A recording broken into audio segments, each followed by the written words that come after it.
Okay.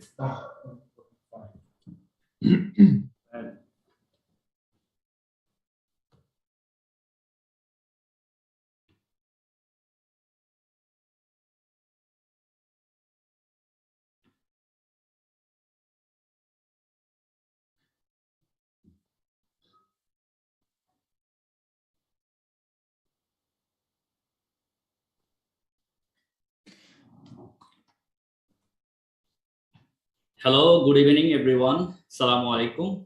Welcome to our panel, How Blockchain Could Impact in HR. In our today's panel, we have two distinguished guests.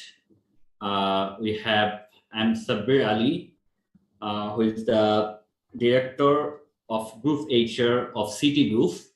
And I'm Rafiqul Islam, who is serving as Head of HR of Habib Bank Limited.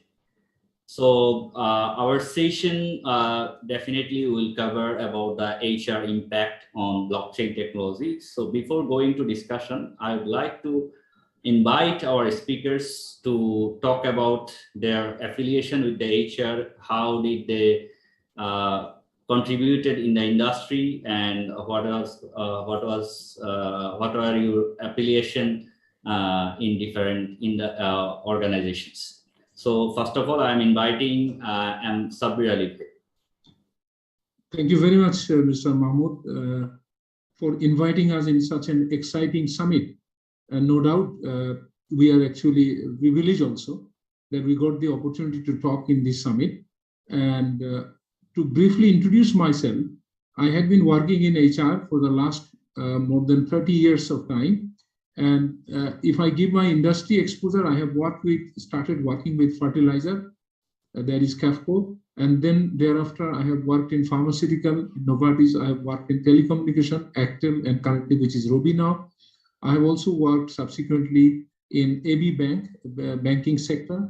And then I had the opportunity to work for oil and gas, that is Santos, an Australian company, who used to operate in Bangladesh. And then I started working for two Bangladeshi large group of companies. First one is DBL Group, which is RNG, textile and ceramics. They have got versatile businesses. And then currently I'm working for Citigroup, which is an FMCG, fast-moving consumer goods producing company. So that is all about my sectoral exposure, and I'm a senior certified professional of Society for Human Resource Management. That is all about myself. Thank you very much. Thank you. I'd like to invite Rafiqul Islam Bhai, please. Thank you, Mr. Mahmood. Same here. I'm also very thankful for inviting me in this program. So I have started my career back in 1999. So you can say over, I think, 22 years plus experience. So I've started with a technology company, and I was then a Java consultant when Java was at 1.0 version. So you can say that the starting version of Java. So then I moved to HR. I worked at Eastern Bank, and then I worked at Airtel, and now I am with Habib Bank. So technology company, and then telecom and banking. So I have also recently got the certification from Society of Human Resource Management. It's called SCP, Senior Certified Professional. I think that's all about me. Thank you. Yeah, thank you. So as you know, we are talking about blockchain. The main objective of the summit is to create awareness about blockchain. We have covered different industry applications and different use cases of blockchain. And besides that, we have covered different business function related applications. So there was a session called blockchain application in supply chain management.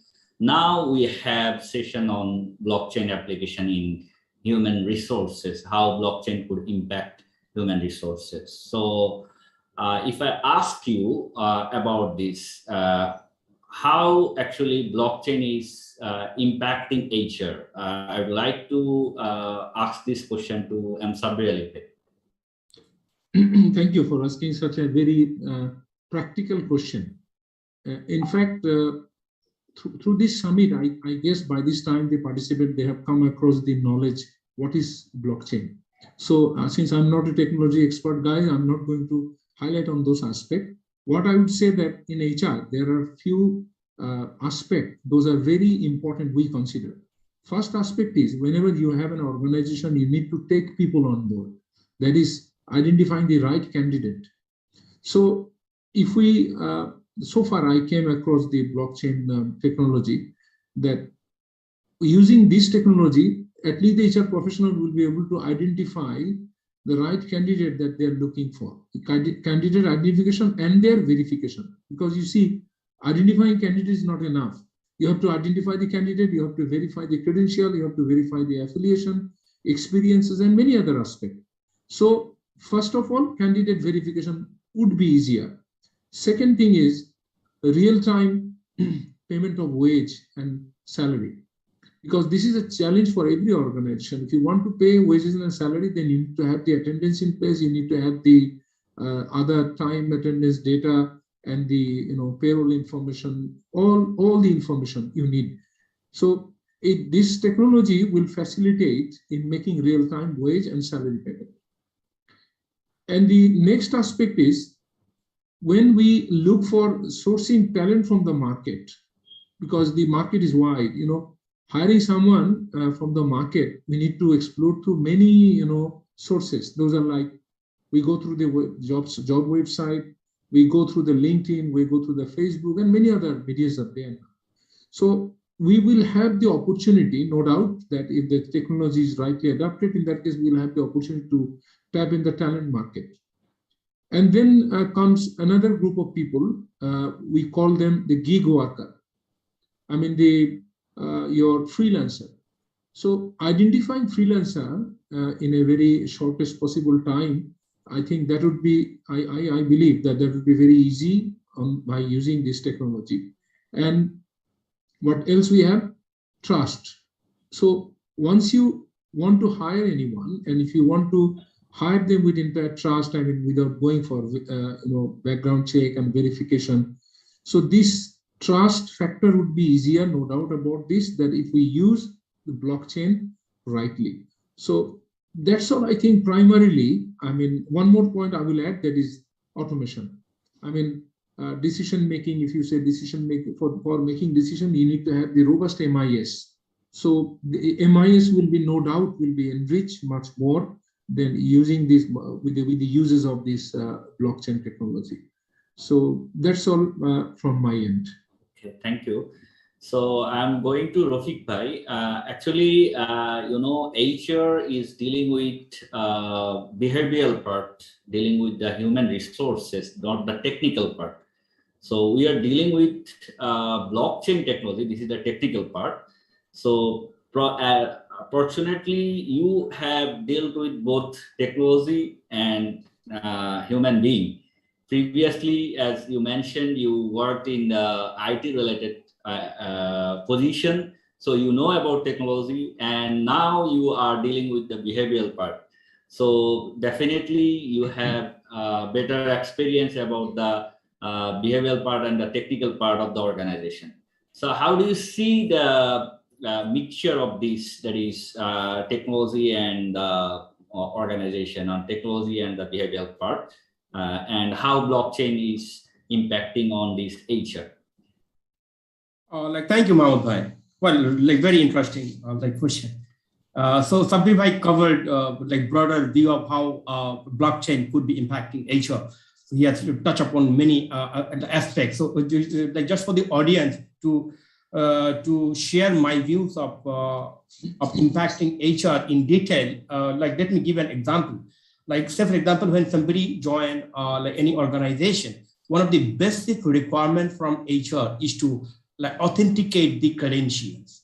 In his resume, he may write that, okay, I have done graduation from so-and-so university, I have done training from so-and-so institution, I'm certified, and I have worked in so-and-so organization. So HR need to verify this. And this is quite of a tedious process these days to verify each of the point that a candidate mentions. And this is sometimes a regulatory requirement also to verify these things before onboarding, especially as I'm working in bank. a bank is a like central bank regulation, then you need to authenticate the education and experience. And even sometimes we need to do the police like verification check also by the help of law enforcement agency. So this involves cost on. What we do it ourselves, or we do it by involving outside contractor, a vendor. We need to pay them money. Now, like say for example, somebody is joining HBL. I'm working at HBL Habib Bank Limited, and he has previously worked at CTNA, Citibank. Now, when he joined at Citibank may have done the authentication check of his education and experience. And when he's joining HBL, we are again doing it. So what's happening? Citibank may have already incurred a cost to verify his credentials. And now when he's joining HBL, we are also incurring cost to verify. Now, how blockchain can help us? Now, a company who is validating this kind of document certification, if that company develops a technology-based solution to consider each of his experience as a block. Say, for example, the gentleman worked for 3 years at Citibank. So he is creating a block, like which is verified by Citibank. And if he's working for 3 years at Citibank, then he's saying so-and-so gentleman worked for Citibank for 3 years, verified by Citi, and this is a block. And so-and-so gentleman has done this training from Society of Human Resource Management. See, it is verified by Society of Human Resource Management. This is a block.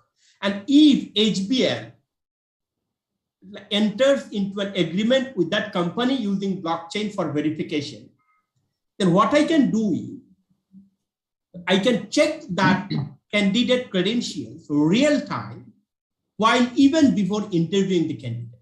That means my decision, as Sabir Bhai said, the decision making could be faster. So my decision for hiring could be number one, faster. Number two, cost effective, because that company had done the review once, and every company entering into agreement with that blockchain company is taking the service. That means he has incurred the cost once. We are buying the service from him. So definitely he will be able to give us at a cheaper rate than if we did from HBL all the check by ourselves. So that means we are getting the service at a cheaper cost. Third, about dependability, or you can say security, the authenticity of data. These companies, in their expertise, they'll be validating this on real-time basis from the company or the institution, like wherever a candidate is saying that I'm certified or I work. So this block will be like authenticated block, giving you true picture, which your organization will be able to verify in real life and allowing you to take faster decision. So this is just an example I'm saying for the audience to understand that how we HR can benefit. Now, the question could be, this is like how we can get this kind of service. So unless the entrepreneur, the people, tech-savvy people are initiating this kind of services in Bangladesh. They are welcoming the blockchain technology and developing new solutions for HR. And the Society of Bangladesh, the organization that are working in Bangladesh, they are started taking this service. Then only one organization will not be benefited until the whole society accepts it as a like technology, or a part of the society accepts it. And there are like organization or tech-savvy organization who have started giving this service. So I think that's from my side. Okay, thank you. So as we are talking about the technological part, definitely in an organization, HR play the central role, I would say vital role, because you are developing human resources, those who are serving in the organization.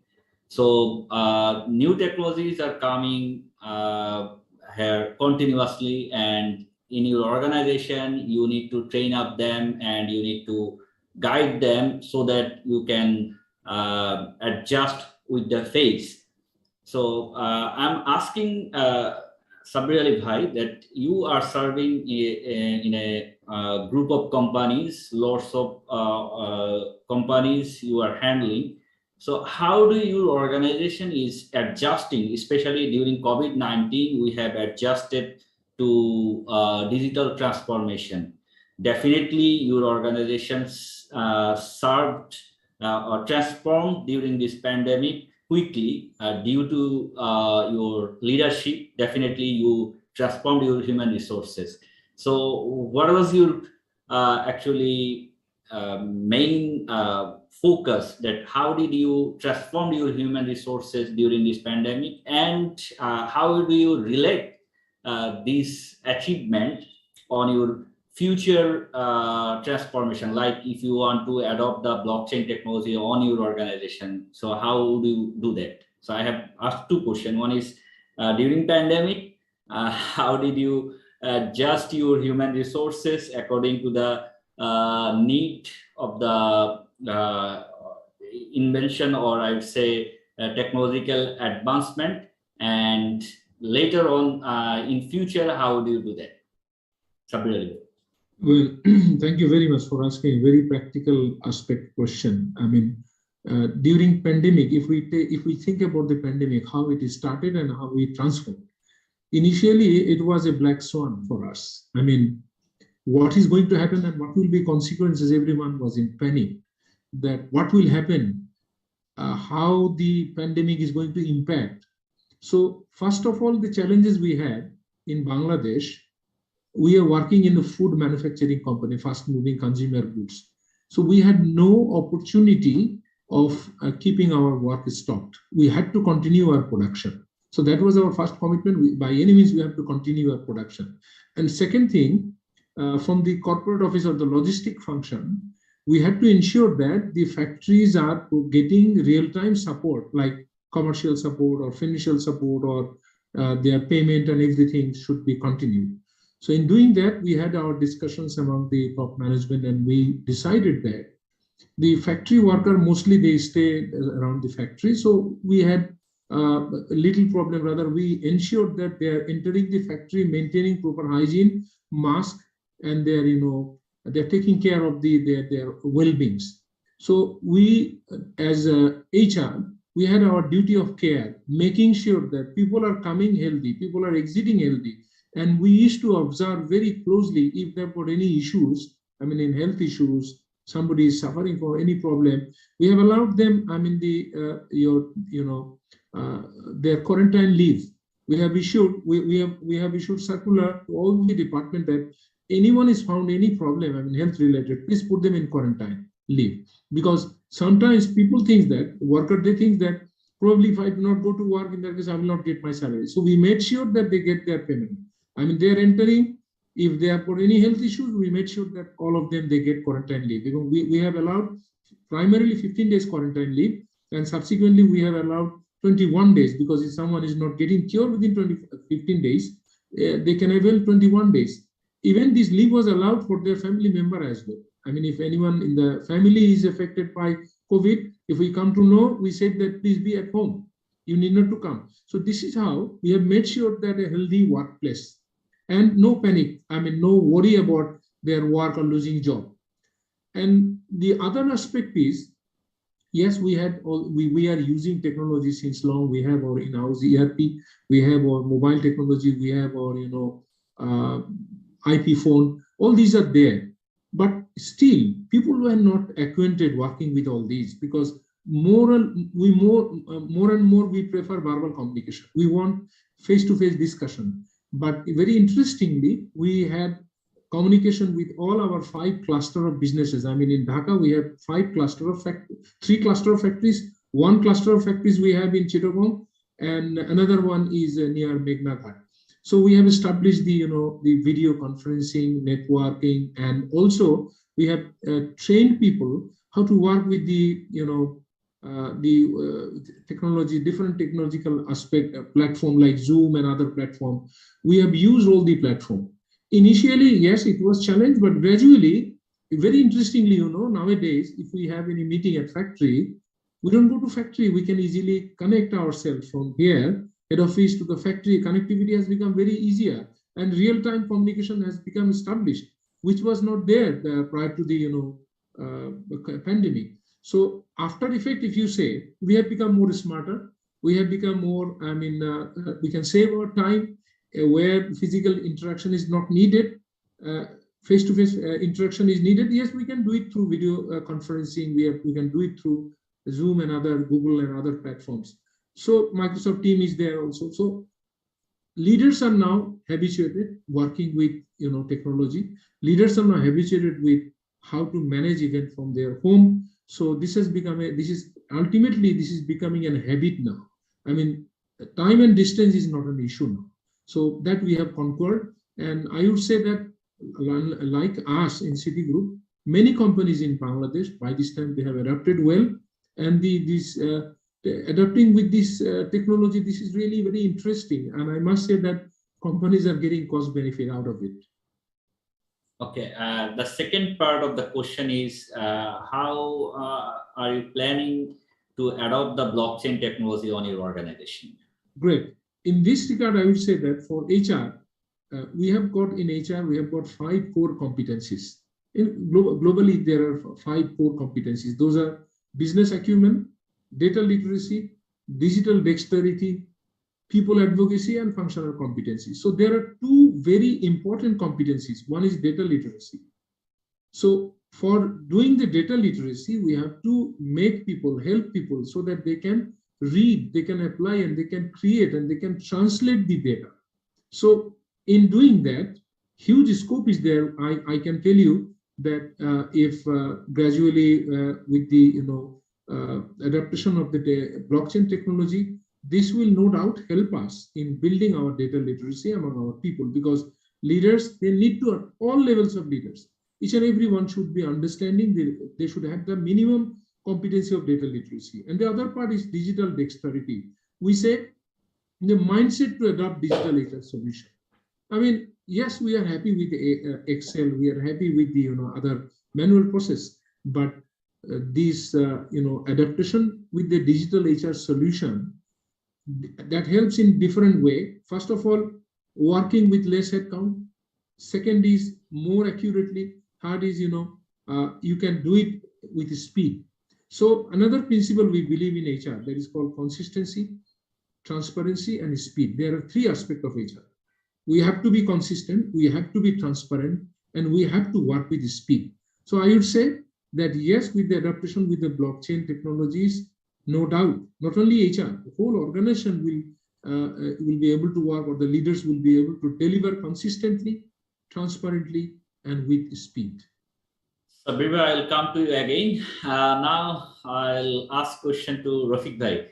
Rafiq Bhai, you are serving in Habib Bank. This is multinational organization. Definitely, we know multinational organization have better infrastructure in technological aspect. That means you are having a privileged infrastructure compared to our national organization. So still, what are the challenges you are facing on your organization of bridging the technology and the human resources? Well, thank you, Mahmood. Very good question. So yes, obviously I agree with you. In Bangladesh, not only HBL but all the foreign organization, the expectation from the regulator is also more. Because being a multinational, you get actually knowledge, support, technology from your head, from your head office as well, apart from the technology that you're using for your own. So for HBL, we have been using RPA, robotic process automation from last 2-3 years. So you understand, if I give you a bit of background about what RPA is for the audience, because perhaps already. So earlier, what we used to do is, we used to buy application. For example, like HR uses the HRIS system, Human Resource Information System. And this kind of system you can buy for HR as a best of breed technology, or you can buy as an ERP. ERP is a generic type software which an organization can buy, and wherein you will get your software for finance, software for HR, and software for your supply chain, all software. But if you want to buy a specialized software for HR, then you go for best of breed technology. Like for example, if you want to buy HR software from Oracle or SAP. Those are specialized for HR. Now, if you buy such a software, you need somebody to operate that. So for example, when somebody joins your organization, like one of your human resource will be giving the entry into the software to onboard that employee. So what happened in RPA? So RPA thinks that the operator who is entering the data, you can replace that operator by another code. That is robot. So you are making another code or another program who will read the data from Excel and feed this data back into your HRIS software. So that is RPA. So any of your transactional job you can process. So for example, in any bank, you need the dollar exchange rate in the morning, and that rate is available in Bangladesh Bank website. Now what happens, somebody in your bank will be definitely going to Bangladesh Bank website in the morning, and he will be downloading that rate, going into that particular page, and he will be sharing that information with all the employees, for them to start doing the transaction. So this job, you can do an RPA code. You can write 10 to 15 lines of coding by using Python. And that code will actually, if you say that time is at 10 a.m., then every working day 10 a.m., that program will go to Bangladesh Bank website, that will go to that particular page, that will copy that exchange rate, and it will send that rate to all employees by via WhatsApp or email. So you don't need now a person to do the job. So that's RPA we have been using since 1-2 years. So for blockchain, I understand that we need still in the Bangladesh market, some of the company have started working, but we need more awareness. And also many of the organization in Bangladesh, I think they have IT department, yes, but all the IT department might not have an application developing team. What I mean to say, you are an organization, you have an IT department, and mostly in Bangladesh, what happened that this IT department has people for help desk. If you have a problem in email, they'll come and help you out. They'll give you a laptop, configure the software. Okay. Then if there is any server related problem, they'll attend it. But all IT department may not have application developer. So unless you have it, this blockchain concept, say for example, there is a programming language called Solidity, and Solidity is used by majority of blockchain programmer. Now, how many of our IT people who are serving us at our organization are aware about this programming Solidity? They may have heard about Java, about Visual Basic. And then this blockchain, when they connect with each other, this connectivity of the chain is established by something called EVM systems. So E means Ethereum virtual machine. So how many of our IT people who are working with our office are aware about this EVM system? So my point is, this will take some time for all organizational IT people to get the awareness. And if I say I'm working in HR, I know better than my IT. That might not be the case, because we will expect our IT team to guide us, to help us and give us the knowledge so that the HR can understand the technology better and can understand the feature of the technology better, so that we can have a cost benefit analysis before we actually go for this technology in our organization. Thank you. Okay, thank you. As you are HR leader, definitely, this is the main challenge for HR leader. I would say HR leaders are hiring and firing. So when we are talking about the technological adaptation, sometimes we need to fire or sometimes we need to hire. So definitely, as we are talking about the blockchain technology, what challenges you think we have in our Bangladesh or in our industry that,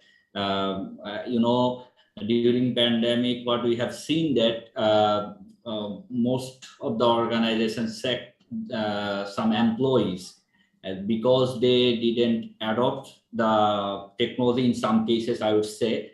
And another one is the some organization didn't adopt the right business model earlier, but pandemic pushed them to adopt the business model. That is, it pushed them to transform, and that when that occurs, we have seen that scenarios, that is organizations sack lots of people.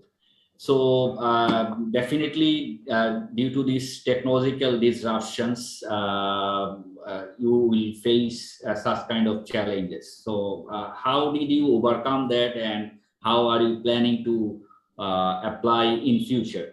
I'm asking this to Rafiq Bhai. I'll come to Sabir Bhai again. Thank you, Mahmood Bhai. See, I think the organization has the first and they're are making their investment in IT much more faster than ever before.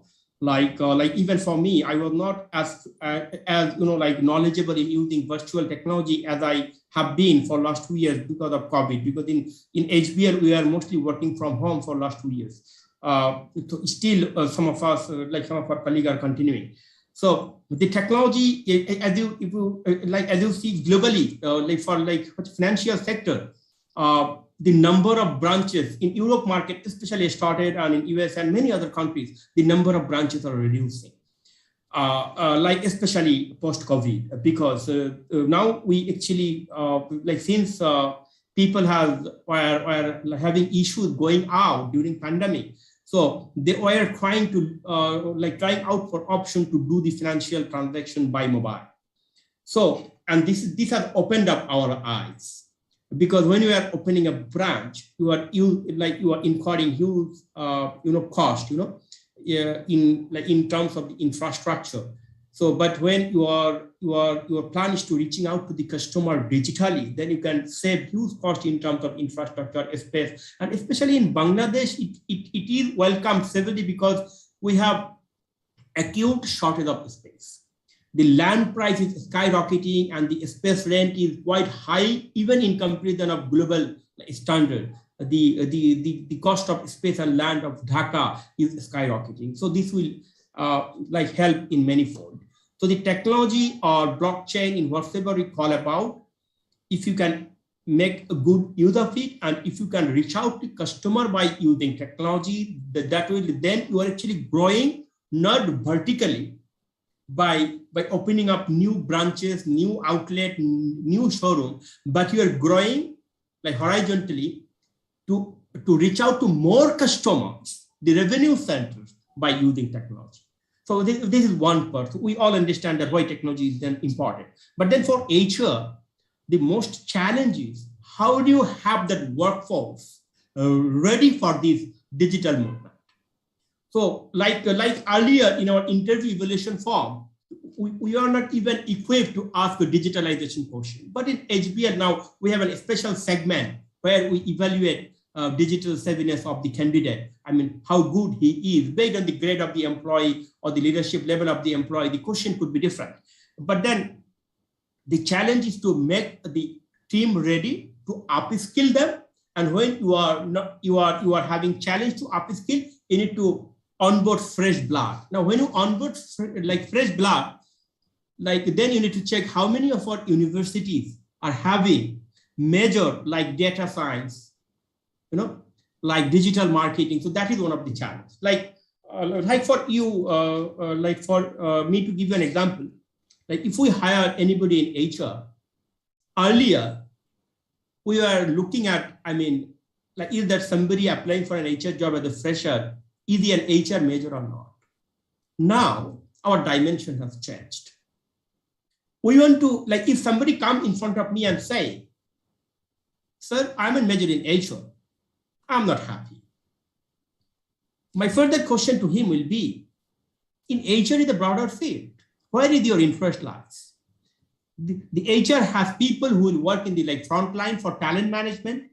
They will work for employer branding. They are our RM or relationship manager who will work at the front. The HR has people working at back office who work for HR operations. And then HR need analytics who play with data. Now, if you are a person looking for a job in HR total reward or compensation, then I need people who are majored in HR, number one. Number two, he also need to have a double major in finance. Because for me, like to hire somebody who works for a compensation, you need to have knowledge in HR and accounting finance. So double major, I welcome more. And then if you're interested to work for talent management or employer branding, I would prefer candidates who have a major in HR and a major in marketing, so that you'll be able to understand the selling proposition better than others. And then if you are somebody working like willing to work for HR analytics, HR digitalization, then I'll be looking for someone if you are a major in HR and obviously in data science or digital marketing. If you're going for analytics, then obviously like stats will also help, or at least data science. So these are the change of mindset that we are looking at when we are looking for digitalization. The hiring people mindset have changed. We need to look at people who are young, talented, and who are digital savvy. We want to see what are the projects you have done to like add on your digital front. So I think that's sort of from me in short. Thank you. Thank you. Now I'll go to Sabir again. Sabir, to get the fruit from the technological investment, as we are talking about blockchain, definitely blockchain is new technology that business organization need to invest. But what we see that most of the business organizations are investing heavily on IT, but they are not investing in human resources. So to get the fruit from your IT investment, definitely you should invest on your human resources. That means artificial intelligence, what we call machine-based intelligence, would work if we invest on our human intelligence. But what we see that in practical, most of the organizations are not focusing on that part. Actually, one of the key reasons of building thriving skill is that is we are addressing the skill agenda. Right now, we are facing challenges of upskilling and reskilling, and thriving skill is meeting those challenges by serving to different organizations. Thousands of professionals are getting such kind of solutions. Now, my question to you that this technological adaptation, organizations know that they should invest on human resources, but still they are not focusing on human resource development. So what's the reason, or how do you change as you are leader? Definitely on your organization, you are playing better role. So your exercise would be example of others. That is, you are changing your human resources by developing them on a regular basis. So how do you handle that? That is how you are developing your human resources in cope up with the technological investment. Well, thank you very much, Mahmood Bhai. Again, asking a new dimension of question. I think by this time, Rafiq Bhai has covered almost all the aspects, giving excellent examples, and he has given such examples that understanding on the part of the audience has become much easier. So I've got very less thing to say, but still I will try to touch upon few aspects from the owner's perspective and from the employee perspective, and as you said, that how we are thinking about upskilling or educating or developing the skills of our people. From the business organization perspective, I would say the business owners and the company owners, they should think about sustainability, because sustainability is such a challenge now. We have seen many generations of businesses have gone down because they didn't think about sustainability. We have to think, the owners need to think about sustainable perspective of a business. And from that perspective, MNCs, they are doing good. Multinational companies, they are established, they know, they have adapted well. But for the Bangladeshi organization, I would say that yes, local organization, we have to think from HR, we have to make the management understand that sustainability is needed for business survivability. And in doing that, we have to build a culture. So in building culture, again, owners' mindset, they have a tendency like, they think this is very practical, that what is the guarantee of our confidentiality? You are talking about technology. How do you ensure the confidentiality? You are talking about technological improvement. How do you ensure the trustworthiness of people? How do you ensure the ownership of business data? Because if I keep my data in the cloud, still we are struggling hard. If I keep the information in the cloud, how our business data is going to be saved? how safe it is. So we have to work, the business leaders, we have to understand first, we have to understand the different aspect of sustainability model, and we have to make our management understand, owner understand that it is actually because of the interest of the business. We have to go and adapt quickly with these technologies like cloud technology or the blockchain technology. These are for our ensuring our sustainability. Now let's come to the other aspect, that is the upskilling and the improving the skill of the people. If we adopt the culture, once the business owners they believe in the culture that yes, actually people can bring change. See, we have started feeling in our group also. This is a traditional group. We are operating since 1972. What we are doing, we have seen many successful, the business unit heads, they were there, but once they have retired, there comes an issue that who is going to run the show again. So by facing these practical challenges, what we have done, we have developed 3 layers. We have ensured that the succession is in place. The first layer, yes, they are operating well, they have knowledge, they have practical know-how, they are operating well. How about the next level? So we have prepared the next level so that if anything goes wrong in case of COVID or any other challenges is coming up again, our second level is ready now by this time, because if for some reason someone is absenting, they can take over. So we have introduced the thought that yes, successors are very much needed for continuity of business. So in doing that, yes, we have started educating our people in-house. First of all, we are giving them chance by job rotation and then on-the-job learning, and we have also adapted few learning opportunities for them, with which they have got the opportunity to adapt. And the third layer we are talking about, that is the leadership pipeline. Any people entering into the management level, they have to go through certain amount of training or the opportunity of learning or the adapting opportunity with the technology-based training. So this is what we are working still, but we have a huge scope of incorporating these online training or the technology-based training. More and more, we feel that we have to develop our pipeline, not only in Citigroup, all over the Bangladesh. I think we have to adapt with this, because without training, a person is considered as dead. Because if you take a management person on board, an engineer from BUET, but if you do not train them, if you do not upskill them, how long they will deliver? Because academy or the university, they teach us about the methods of working or the knowledge they impart, but they don't impart the practical know-how on the job.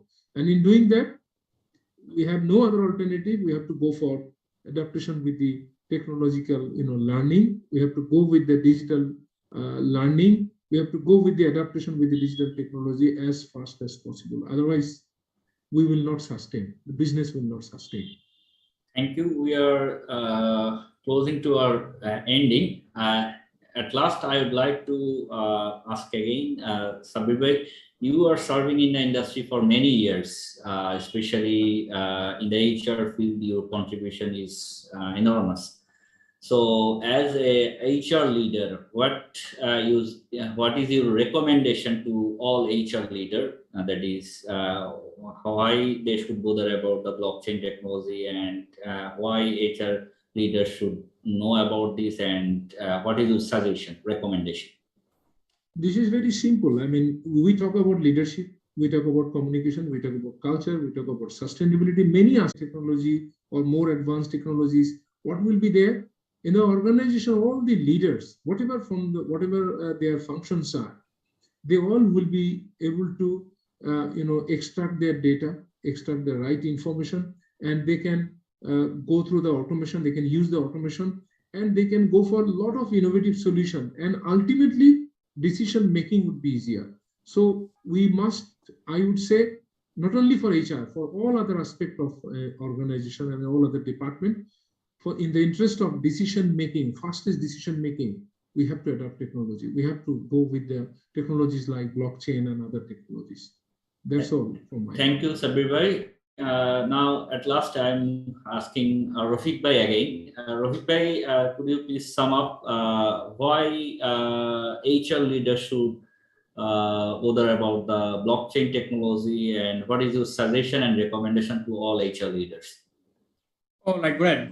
Well, like we cannot fall behind. So that's my first thing. If supply chain and other department of the organization welcomes the technology, HR can't afford to fall behind. When with the technology we are using now, majority organizations are using cloud computing. Now, cloud computing has part of the drawbacks, including cost effectiveness and security. Like if you are putting all your data in one place, and if that somebody hack your data, then you are lost.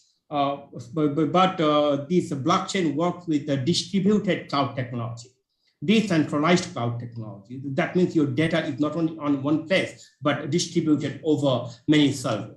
So that technology part I'll not talk about. I know very less being HR. I think there are technology people, but this much I understand that the blockchain is cost effective, obviously for the reason that I've given you. And then it is much more secured. It is distributed. That means it is very strong against hacking or fraud.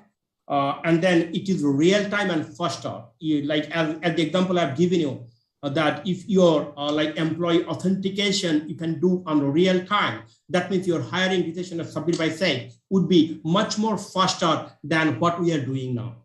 So to all HR, I think this is the digital age. We need to welcome technology. We need to upskill ourselves for technology. We need to, unless I know, we will not be technology expert in true sense. I mean, we are not developer, but we need to have our eyes and are open so that we understand what the new technology, rolling out or being implemented in the world, what's happening, what is the good or bad, so that we are not falling behind. We need to be keeping ourselves updated. So that's all from me. Thank you. Okay, I would like to conclude the session by saying thanks to our honorable speakers and dear participant. I hope you learned a lot from their discussion, and from the discussion, the lesson you learned, I hope you will apply on the practical field. And I hope later on you will catch up our speakers if you have any other further queries. By saying so, I'm finishing the session. Thank you so much for joining us. Thank you very much. Thank you.